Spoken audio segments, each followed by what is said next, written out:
tudo bem? Eu sou a Camila Rovenal e você está em mais um Vivendo da Palavra. Hoje comigo está Reverendo Gessner. Hoje o tema é muito importante, dons espirituais. E ele que nos trará a palavra. Na verdade, eu vou tentar explicar um assunto que é muito complexo, ainda mais no nosso cenário brasileiro, mas eu tenho certeza que vai ser uma boa conversa. Bora lá. Bora lá, gente. A primeira pergunta é: o que são dons espirituais? É uma pergunta um pouco difícil de responder, porque nós temos diversas vertentes dentro da teologia para falar sobre dons espirituais. No Brasil, quando a gente está num contexto onde a igreja pentecostal é muito forte, o neopentecostal é muito forte, geralmente quando você fala em dons espirituais, você está falando de 3 tipos de dons, né? Você está falando sobre o dom da cura, que é quando uma pessoa tem aquele dom dado por Deus para curar uma outra através de uma oração e tudo mais. Nós temos também o dom de revelação, é quando uma pessoa tem um discernimento vindo de Deus e aí ela revela alguma coisa sobre a vida de alguém ou um evento futuro. E nós também temos o dom que é chamado de dom de línguas, pela igreja também neopentecostal e pentecostal principalmente, que é a capacidade de falar um outro idioma, isso seria o mais bíblico, né? Mas também algumas vertentes dizem que é a língua dos anjos e tudo mais.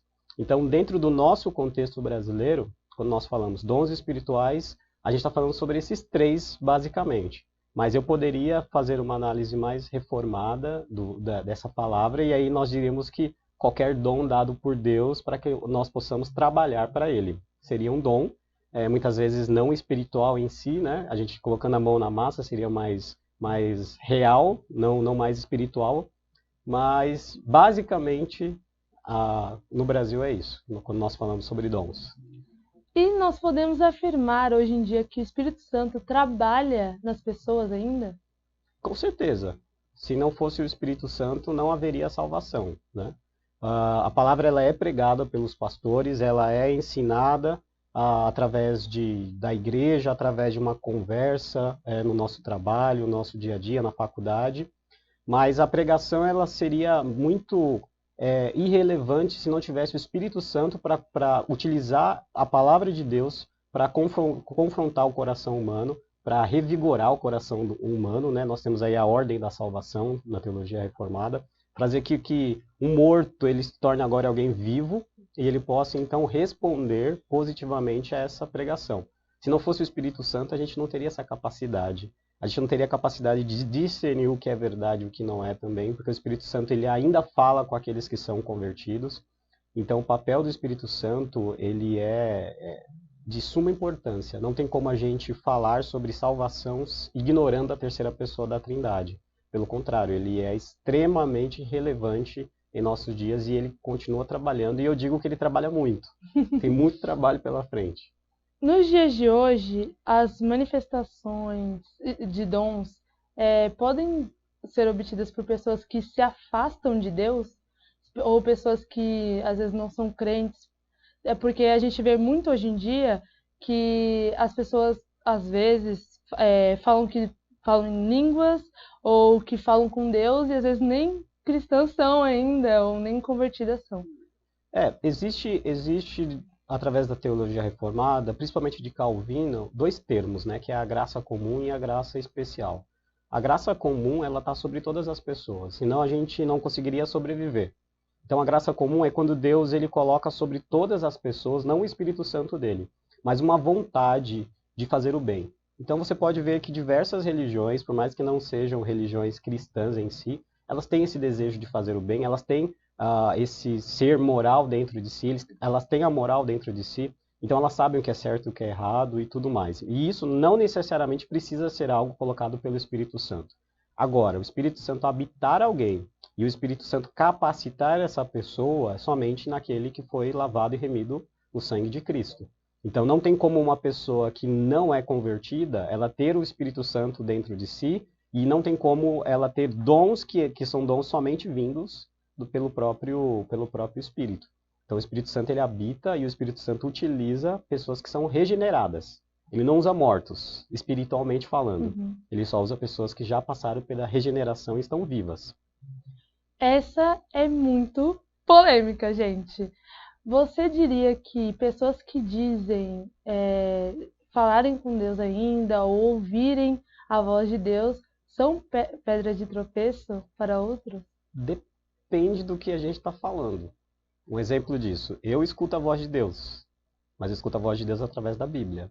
Eu não escuto a voz de Deus falando no meu ouvido, por exemplo, vira para a esquerda, vira para a direita, não vai para esse lugar e tudo mais. Por mais que às vezes a gente tenha um sentimento dentro do nosso coração, e talvez esse sentimento seja um direcionamento do Espírito Santo falando conosco, nós nunca vamos ter essa certeza de ouvir a voz de Deus claramente como os profetas ouviram, né? Como Moisés ouviu e muitos outros.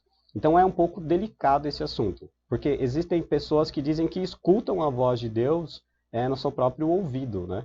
E o problema disso é que muitas vezes essas pessoas, quando elas falam a mensagem que elas dizem ter ouvido de Deus, é uma mensagem que entra em conflito com a palavra de Deus. Ou seja, aí você tem uma escolha a fazer. Ou você fica com a Bíblia, ou você fica com a opinião da pessoa, porque são coisas excludentes. Um exemplo disso é que uma vez chegaram para mim e falaram o seguinte, que as pessoas disseram que Deus revelou para ela que eu iria ganhar um carro e esse carro teria uma cor vermelha. Só que eu não gosto da cor vermelha. Eu acho a cor vermelha assim, tudo bem. Nem, você tá usando um vermelhinho aí, não sei. Mas eu não gosto de um carro da cor vermelha. Então naquele momento eu até pensei, será que Deus está pegando uma peça comigo? Tipo, vou te dar vermelho e fica quieto. Mas na verdade era um erro. Aquela pessoa ela não ouviu a voz de Deus. Ela supôs que ela ouviu e ela mentiu. E aí nós temos um grande problema com pessoas que falam que estão ouvindo a voz de Deus e passam uma mensagem que não é. No Antigo Testamento, essas pessoas seriam mortas pelo próprio Israel. Quando o profeta falava algo no Antigo Testamento e não se cumpria, esse profeta ele era morto. Então, hoje em dia, acho que muita gente poderia morrer por dizer coisas que Deus não diz. Então, é muito perigoso você falar, ouvir a voz de Deus. Se a voz de Deus entrar em conflito com as Escrituras, pode ser que não seja Deus, seja o seu próprio coração ou até mesmo outro ser espiritual, que não seja ele. Seguindo nessa linha, a gente afirma que Deus apenas falou com os apóstolos, até os apóstolos, né? Enfim, hoje em dia ele não fala mais? Deus fala ainda, mas ele fala através da sua escritura. Apenas. Apenas através da sua escritura. Certo. Por que ele fala apenas através da sua escritura? Porque ela é o meio utilizado por ele. Não somos nós que estamos limitando Deus, não é isso. Não é eu falando simplesmente assim, ele fala somente através da escritura e ponto final porque eu acho. Não é isso. É porque o próprio Deus diz através das suas escrituras isso. Que no Antigo Testamento e no Novo Testamento era uma época que Deus tinha que falar pessoalmente com as pessoas, porque não tinha uma outra forma de comunicação. Então, e outra, Deus não falava com todas as pessoas. Deus falava com um eleito, um escolhido no meio do povo, para que esse eleito passasse então a informação para os demais. Ele não falava com todo mundo, ele falava com apenas um. Então, hoje em dia, Deus ainda fala, mas ele utiliza do método que ele mesmo determinou, a Escritura. Então, a Escritura, o que acontece? Os pastores, os presbíteros, todo mundo que é capacitado na palavra, nós lemos a Bíblia e nós explicamos para o povo o que Deus quis dizer. Então, nós somos um porta-voz de Deus. Ele está falando através de nós, mas nós só somos validados enquanto nós falamos aquilo que ele realmente disse na Bíblia. Então, por isso que ele continua falando, ele utiliza novamente pessoas que são o porta-voz dele, mas a voz dele ela tem que repercutir da palavra. Ela não pode repercutir do que eu acho, ela não pode repercutir de um sonho que eu tive, ela não pode repercutir de uma ideia que brotou na minha cabeça, porque o coração do homem ele é muito enganoso. Ele acha às vezes que Deus está falando, mas é a sua vontade de dizer. Várias vezes você deve olhar para alguém assim e você fala assim, eu queria dar uma palavra para ela. Você pode fazer isso. O problema é você falar assim, Deus está mandando te dizer. Porque muitas vezes ele não está mandando você dizer nada. Se não está baseado na escritura dele, ele não mandou você dizer nada. É o nosso próprio coração que quer, de alguma forma, mostrar que nós estamos em contato direto com ele. Com Deus, real. Sobre as línguas. Nós, presbiterianos, na igreja presbiteriana, você não vê pessoas falando em línguas. Mas se você for para uma igreja pentecostal, você verá. Qual é a diferença? Por que em certas igrejas há línguas e outras não? Então, o dom de línguas, ele é muito mal compreendido, porque você tem que olhar para as escrituras. No Antigo Testamento não existe nenhuma citação de dom de línguas. Não existe ninguém falando nem em línguas estranhas, nem em outros idiomas inspirados por Deus. Pelo contrário, você tem ali a Torre de Babel, onde as pessoas falam o mesmo idioma, e porque elas querem chegar até Deus e tomar o lugar de Deus no seu coração apenas pecaminoso, as línguas elas são então repartidas e confundidas ali. Então nós temos, na verdade, o contrário do que vai acontecer no Novo Testamento.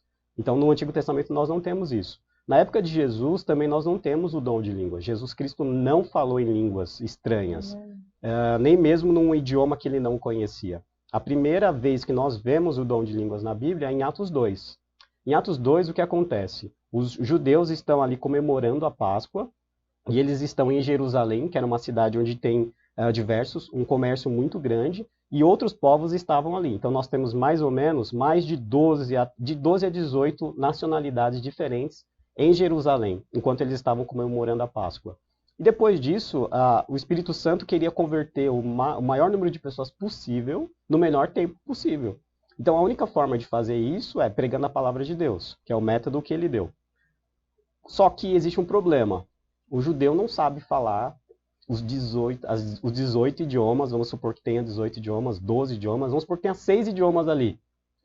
Mesmo assim, o judeu não tinha como ele fazer uma cultura inglesa, um skill, alguma coisa assim, para aprender um idioma. Tinha que ser algo muito mais rápido, porque o evangelho, depois que Jesus Cristo veio, morreu e voltou para o céu, o evangelho ele tinha que se espalhar de uma forma muito mais rápida entre todos os povos, entre todas as nações. Então, qual é o método que Deus escolhe? Não foram os homens que escolheram.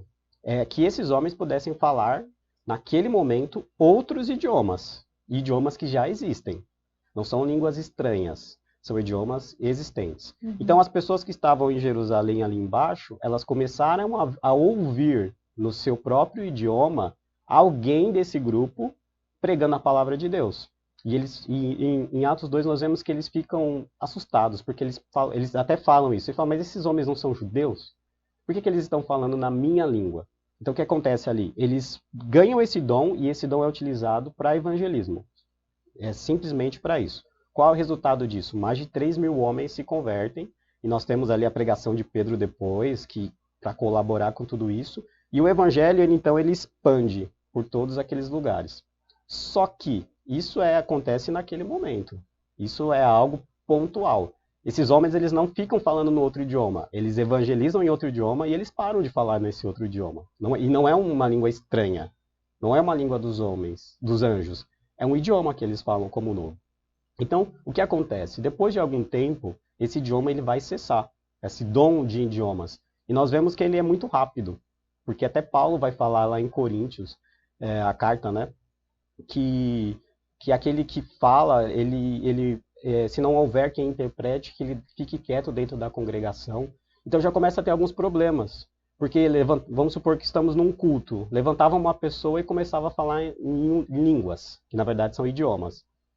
Mas não tinha ninguém ali. Vamos supor que eu levanto aqui na igreja, ou então o pessoal que está em casa vai na sua igreja, levanta e começa a falar russo. Começa a falar chinês.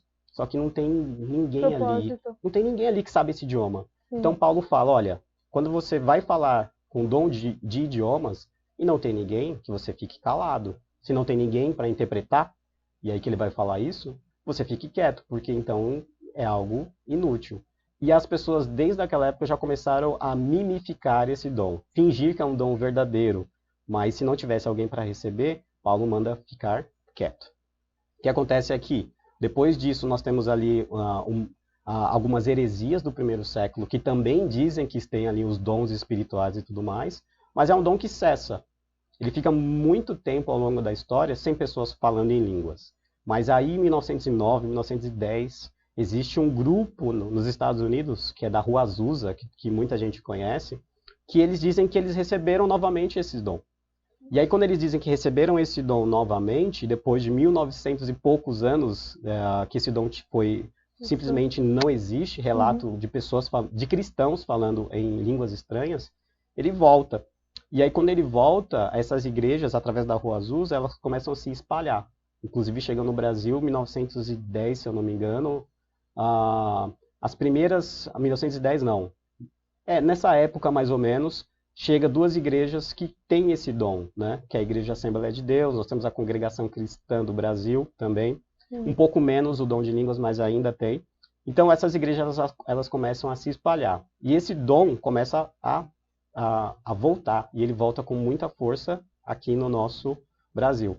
Só que existe muita confusão no meio de tudo isso. Então, fica algo muito perdido. Por isso que aqueles que são de linha reformada não acreditam que o que está acontecendo hoje seja o mesmo dom que aconteceu em Atos 2. Nós acreditamos que esse dom cessou. Porque hoje, quando nós vamos evangelizar alguém, Deus simplesmente não dá o dom para a gente falar na língua dessa pessoa. Nós temos que estudar, nós temos que conhecer a cultura. Porque se esse dom ainda existisse, eu poderia chegar em outro lugar que eu não falo o idioma, e de repente eu começaria de maneira sobrenatural conversar. Imagine que eu não sei falar russo. Aí eu chego ali e começo a evangelizar alguém em russo, e eu nunca aprendi, nunca falei nada disso. Isso é o dom de línguas. Não um dom aonde você finge que está falando alguma coisa. Então nós temos sérios problemas. Nós temos problemas fonéticos, por exemplo. Nenhuma língua repete muitas vezes a mesma palavra. Então quando você entra numa igreja pentecostal e a pessoa está falando algo que repete muitas vezes o mesmo fonema, não é uma língua que existe. E você chega para a pessoa e fala assim, essa língua não existe. Não... E aí ela vai dizer algo que na Bíblia não vai dizer. Eu estou falando a língua dos anjos. Sim. O problema é que todas as vezes que um anjo foi conversar com alguém na Bíblia, a pessoa entendeu o que ele disse. Verdade. Porque o anjo falou no idioma da pessoa. Real. Ele não chegou lá e falou qualquer coisa e aí teve que alguém falar assim, olha, não tô entendendo. Ele está querendo dizer... Não, ele fala no idioma da pessoa. E temos ainda outros problemas, porque um anjo, por exemplo, para você emitir som, você precisa ter as cordas vocais, ter o pulmão, ter ar. Será que ele falou mesmo ou ele só mentalmente transmitiu o que ele estava falando? Telepaticamente. Então, o que nós temos hoje, infelizmente, no Brasil, é um exagero de um dom real. O dom de línguas, ele existiu. O dom de idiomas, ele existiu. Mas ele não é igual ao que nós vemos hoje. Ele é muito diferente disso. E, inclusive, as igrejas deveriam seguir o conselho de Paulo. Se alguém começar a falar algo e não tem ninguém ali que interprete, que essa pessoa fique quieta. E não é isso que acontece. Não é isso que acontece. A pessoa geralmente fala mesmo. Uma coisa muito, muito interessante é que o dom de cura, dom de línguas e o dom de... O dom de cura, o dom de línguas e de revelação. De revelação. Todos eles na Bíblia tiveram um propósito. Todos. E hoje em dia você não vê propósito. É tipo, você vai ser bonita quando você crescer. Não tem fim nenhum. Enfim, qual dica você daria para as pessoas que ainda acreditam em dons espirituais nos dias de hoje como verdade absoluta? A dica que eu dou, ela é bem tranquila. Veja o que a Bíblia diz, não o que homens dizem. Porque nós somos... a teologia, ela só é uma teologia verdadeira quando ela é baseada nas Escrituras. Um exemplo disso quando você vai numa igreja e certo homem fala que ele tem um dom de cura, que ele tem um milagre da cura, você deve confrontar ele não com a sua opinião, simplesmente. Porque aí vai virar uma guerra de opinião. Você acha que você tem, e eu acho que você não tem, e aí a gente não tem como ter base nenhuma. A gente tem que voltar para a Bíblia. O exemplo disso quando Deus dá o dom de sinais e prodígios para as pessoas, ele não dá para todo mundo. O dom da cura tem um exemplo bem categórico, existem 3 momentos que esse dom é dado para os homens. Existe um momento quando Deus dá para Moisés de sinais e prodígios, e Moisés faz aqueles diversos sinais e prodígios, e Moisés depois passa para Josué. Agora, nós temos também, depois disso, Elias e Eliseu, que fazem grandes milagres também, de uma forma com que eles têm essa autoridade dada por Deus para fazer os milagres. E o último momento é Jesus e os profetas. Só que são momentos específicos aonde é necessário provar que o evangelho é verdadeiro. Então, em Moisés, era Moisés, o verdadeiro Deus, contra os deuses pagãos do Egito.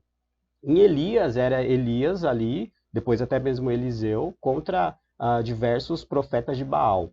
E Jesus ali e os seus discípulos lutando agora para instaurar o reino de Deus. Por isso que nós temos tantas brigas entre aspas, porque Jesus não precisa brigar com eles, entre demônios e o próprio Cristo, né?